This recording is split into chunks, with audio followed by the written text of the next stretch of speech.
Praise Lord. നിങ്ങളെ എല്ലാവരെയും blessed മോർണിംഗിലേക്ക് യേശു ക്രിസ്തുവിൻ്റെ നാമത്തിൽ സ്വാഗതം ചെയ്യുന്നു.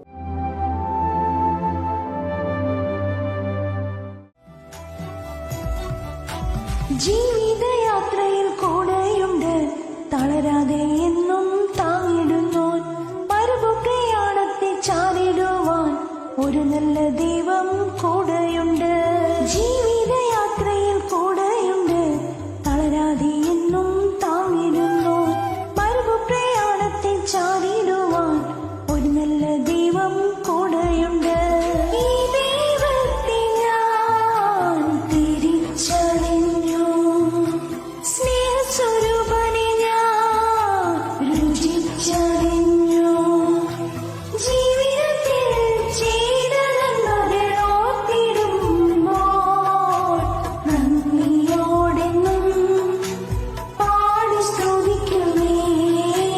നന്ദിയോടെന്നും പാടി സ്തുതിക്കുമേ.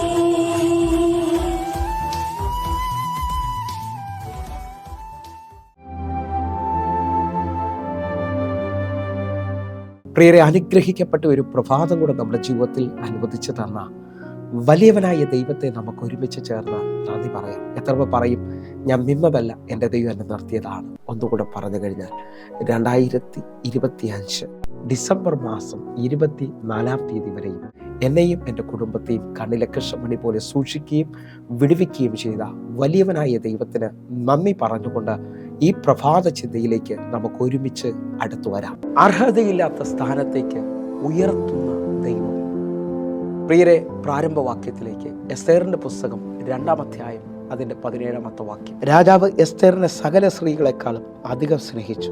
സകല കന്യകമാരിലും അധികം കൃപയും പക്ഷവും അവളോട് തോന്നിയിട്ട് അവൻ രാജകിരീടം അവളുടെ തലയിൽ വെച്ച് അവളെ വസ്തിക്ക് പകരം രാജ്ഞിയാക്കി. പ്രിയരെ, പ്രഭാതത്തിൽ ദൈവം നമ്മെ കേൾപ്പിച്ച അനുഗ്രഹിക്കപ്പെട്ട വചനത്തിനായി നമുക്ക് ഒരുമിച്ച് ദൈവത്തിന് നന്ദി പറയാം. എത്ര പേർ പറയും, എൻ്റെ ദൈവം എന്നെ ഉയർത്തുന്ന ദൈവമാണ്. ഹല്ലേലൂയ. അർഹതയില്ലാത്ത സ്ഥലത്തേക്ക് ഉയർത്തുന്ന ദൈവത്തെക്കുറിച്ചാണ് ഞാൻ നിങ്ങൾ ഈ പ്രഭാതത്തിൽ കേൾക്കുന്നത്. ഹല്ലേലൂയ.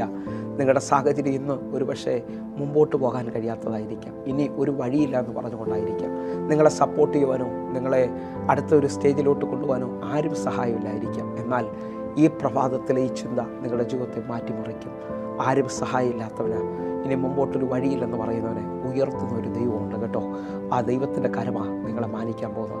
ആ ദൈവത്തിൻ്റെ ശക്തിയാണ് നിങ്ങളുടെ മേളിൽ വെളിപ്പെട്ട് വരാൻ പോകുന്നത്. എസ്തേറിനെ കുറിച്ച് ആഴമായി പഠിക്കാമെങ്കിൽ എസ്തേറിന് അപ്പനും അമ്മയും ഇല്ലായിരുന്നു. 2-ാം അധ്യായം അതിൻ്റെ 7-ാമത്തെ വാക്യം വ്യക്തമായി പറയുന്നു, മൊർദെഖായി അവളെ എടുത്തു വളർത്തിയതാണ്. ഹല്ലേലൂയ. അവളെ സപ്പോർട്ട് ചെയ്യുവാനോ അവളെ ഉയർത്തുവാനോ വേറെ ആരും ഇല്ലായിരുന്നു. പക്ഷേ ദൈവം ഒരാളെ ഉയർത്തുവാൻ തയ്യാറായാൽ, ദൈവത്തിൻ്റെ കരം ഒരാളെ മാനിക്കുവാൻ തയ്യാറായാൽ, അത് ബുദ്ധിക്കും ചിന്തയ്ക്കും അപ്പുറത്തായിരിക്കും ദൈവത്തിൻ്റെ മാന്യത ഒരുത്തൻ്റെ മേളിലേക്ക് വെളിപ്പെടുന്നത്.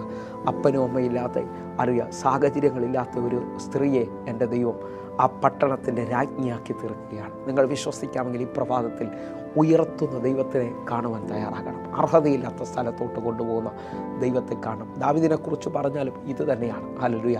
മൂത്ത 7 സഹോദരന്മാരെയും അപ്പൻ മുൻനിരയിൽ നിർത്തുമ്പോൾ ഇളയ തന്നെ കാട്ടിലേക്ക് തൻ്റെ ആടുകളെ മേയ്ക്കുവാൻ തെളിവിട്ടെങ്കിലും എൻ്റെ ദൈവം ദാവീദിനെ കണ്ടു. ഹല്ലേലൂയ. ദാവീദിനെ ഇസ്രായേലിൻ്റെ രാജാവായി ദൈവം മാനിച്ചതായി കാണാൻ കഴിയും. അങ്ങനെ വിശ്വസിക്കാമെങ്കിൽ പഴയ നിയമത്തിൽ യോസഫ് എന്ന് പറയുന്ന ഒരു വ്യക്തിയെ നമുക്ക് കാണാൻ കഴിയും. തൻ്റെ സഹോദരന്മാർ തെള്ളി ഒറ്റപ്പെടുത്തി പൊട്ടക്കിണറിലേക്ക് വലിച്ചെറിഞ്ഞെങ്കിലും അവിടെ നിന്ന് പൊത്തീഫറിൻ്റെ വീട്ടിലേക്കും അടിമച്ചന്തയിലും കാരാഗ്രഹത്തിലേക്കും തെല്ലപ്പെട്ട ആ യോസെഫിനെ ദൈവം ഒറ്റ ദിവസം കൊണ്ട് കാരാഗ്രഹത്തിൽ നിന്ന് ആളെ അയച്ച് വിളിപ്പിച്ച് കൊട്ടാരത്തിലേക്ക് കൊണ്ടുപോകുന്നത് കാണാൻ കഴിയും.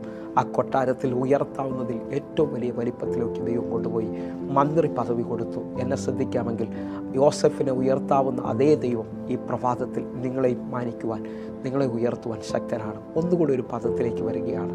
അർഹതയില്ലാത്ത സ്ഥലത്തോട്ട് കൊണ്ടുവരുന്ന ദൈവം എന്നുള്ള ആ പദത്തിനകത്ത് നിന്നുകൊണ്ട് അപ്പോസ്തലപ്രവൃത്തി 3-ാം അധ്യായത്തിൽ ശ്രദ്ധിക്കാമെങ്കിൽ 40-ലധികം വർഷമായി അമ്മയുടെ ഉദരം മുതൽ മുടന്തലായ ഒരു മനുഷ്യനെ പത്രോസ് കൈക്ക് പിടിച്ച് എഴുന്നേൽപ്പിക്കുന്നത് കാണാൻ കഴിയും. പത്രോസ് പറയുന്നു, വെള്ളിയും പൊന്നും എനിക്ക് തരാനില്ല, എന്നാൽ എൻ്റെ കയ്യിൽ ഒന്നുണ്ട്, നസ്രായനായ യേശുവിൻ്റെ നാമത്തിൽ എഴുന്നേൽക്കുക എന്ന് പറഞ്ഞുകൊണ്ട് മറ്റൊരാളെ സഹായമില്ലാതെ അങ്ങോട്ടോ ഇങ്ങോട്ടോ ചലിക്കാൻ കഴിയാത്ത ഈ വ്യക്തി 40 വർഷമായി ആലയത്തിൻ്റെ മുൻവശത്ത് ഭിക്ഷ യാചിച്ചു കൊണ്ടിരുന്ന മനുഷ്യൻ ഒരിക്കലുമില്ലാത്ത അർഹതയില്ലാത്ത പദവിയിലോട്ട് ഇതാ പത്രോസ് അപ്പോസ്തലനിലൂടെ അവൻ എഴുന്നേൽക്കുകയാണ്. യേശുവിൻ്റെ നാമത്തിൻ്റെ സൗഖ്യം അവൻ പ്രാപിച്ചുകൊണ്ട് 40 വർഷം അസാധ്യമെന്ന് പറഞ്ഞ ആലയത്തിലോട്ട് അവൻ തുള്ളിയും ചാടിയും ദൈവത്തെ ആരാധിച്ചുകൊണ്ട് ആലയത്തിലോട്ട് കയറുകയാണ്. നിങ്ങളുടെ ജീവിതത്തിൽ ഇതുവരെയും അസാധ്യമെന്ന് പറഞ്ഞത് ഈ പ്രഭാത സന്ദേശം നടന്നുകൊണ്ടിരിക്കുമ്പോൾ നിങ്ങൾക്ക് സാധ്യമായി തീരാൻ പോവുകയാണ്. ഹല്ലേലൂയ. അപ്പോസ്തല പ്രവൃത്തി 3-ാം അധ്യായം അതിൻ്റെ 8-9 വാക്യങ്ങൾ നമുക്ക് ഒരുമിച്ചൊന്ന് വായിക്കാം. നടന്നും തുള്ളിയും ദൈവത്തെ പുകഴ്ത്തിയും കൊണ്ട് അവരുടെ കൂടെ ദേവാലയത്തിലേക്ക് കടന്നു. 9-ാമത്തെ വാക്യം, അവൻ നടക്കുന്നതും ദൈവത്തെ പുകഴ്ത്തുന്നതും ജനമൊക്കെയും കണ്ടു. 10-ാമത്തെ വാക്യം, ഇവൻ സുന്ദരമെന്ന ദേവാലയ ഗോപുരത്തിൽ ഭിക്ഷ യാചിച്ചുകൊണ്ട് ഇരുന്നവൻ എന്ന് അറിഞ്ഞ് അവന് സംഭവിച്ചതിനെക്കുറിച്ച് വിസ്മയവും പരിഭ്രമവും നിറഞ്ഞവരായി തീർന്നു. എന്നെ ശ്രദ്ധിക്കുന്നവരെ, അവൻ്റെ ജീവിതത്തിൽ നടന്നത് കണ്ട് ദേശം മുഴുവൻ ആശ്ചര്യപ്പെടുകയാണ്. അതിൻ്റെ 11-ാമത്തെ വാക്യം കൂടെ നമുക്ക് ഒരുമിച്ചൊന്ന് വായിക്കാം. അവൻ പത്രോസിനോടും യോഹന്നാനോടും ചേർന്ന് നിൽക്കുമ്പോൾ ജനമെല്ലാം വിസ്മയം പൂട്ടു. ശലോമോന്റെ എന്നു പേരുള്ള മണ്ഡപത്തിൽ അവരുടെ അടുക്കലേക്ക് ഓടിക്കൂടി. ഈ വാക്യം വായിക്കുമ്പോൾ ആഴം തിരിച്ചറിയും. തൊട്ടു മുമ്പ് വരെയും യാചകനായിരുന്നവൻ ഇപ്പോൾ അർഹതയില്ലാത്ത സ്ഥലത്ത് പത്രോസിനോടും യോഹന്നാനോടും കൂടെ നിൽക്കുകയാണ്. അനേകർക്ക് അസാധ്യമെന്ന് തോന്നിയതിനെ അവൻ്റെ ജീവിതത്തിൽ ദൈവം സാധ്യമാക്കുകയാണ്.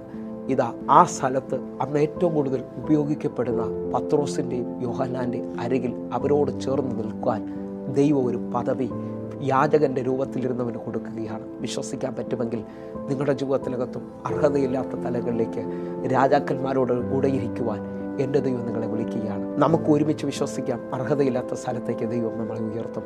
നമുക്ക് കണ്ണുകളടയ്ക്കാം, പ്രാർത്ഥിക്കാം. ഞങ്ങളെ സ്നേഹിക്കുന്ന ഞങ്ങളുടെ നല്ല ദൈവമേ, പൂർണ്ണ ഹൃദയത്തോടെ എന്നെ കാണുന്ന എന്നെ കേൾക്കുന്ന ഓരോ മക്കൾക്കുമായി പ്രാർത്ഥിക്കുന്നു. ഒരു വലിയ ദൈവപ്രവൃത്തി ഇവരുടെ ജീവിതത്തിൽ സംഭവിക്കണമേ. ദൈവം ഇവരെ ഉയർത്തണമേ. ദൈവം ഇവരെ മാനിക്കണമേ എന്ന് പ്രാർത്ഥിക്കുന്നു. കർത്താവേ, ഇന്ന് തന്നെ ചില വിടുതലുകൾ സംഭവിക്കണം. യേശുവിൻ നാമത്തിൽ പ്രാർത്ഥിക്കുന്നു. കേൾക്കണം പിതാവേ. ആമേൻ. പ്രിയരെ, ഈ പ്രഭാത സന്ദേശം നിങ്ങൾക്ക് അനുഗ്രഹമാകുന്നെങ്കിൽ നമ്മുടെ യൂട്യൂബ് ചാനൽ സബ്സ്ക്രൈബ് ചെയ്യുകയും ഫേസ്ബുക്കിലേക്ക് നിങ്ങൾ ജോയിൻ ചെയ്യുകയും ചെയ്യണമെന്ന് ഓർപ്പിക്കുന്നു. അതേപോലെ തന്നെ എല്ലാ ദിവസവും ഇന്ത്യൻ സമയം 6 മണിക്ക് നമുക്ക് സൂമിൽ ആരാധന നടക്കുന്നു. നിങ്ങളെയും ഞാൻ ക്ഷണിക്കുകയാണ്. നിങ്ങൾ കടന്നു വരണമെന്ന് ഓർപ്പിക്കുന്നു. എങ്കിൽ അടുത്ത ദിവസം കാണുമ്പോഴേയും സ്വർഗ്ഗത്തിലെ ദൈവങ്ങളെ കാക്കുമാറാകട്ടെ. God bless you. ആമേൻ.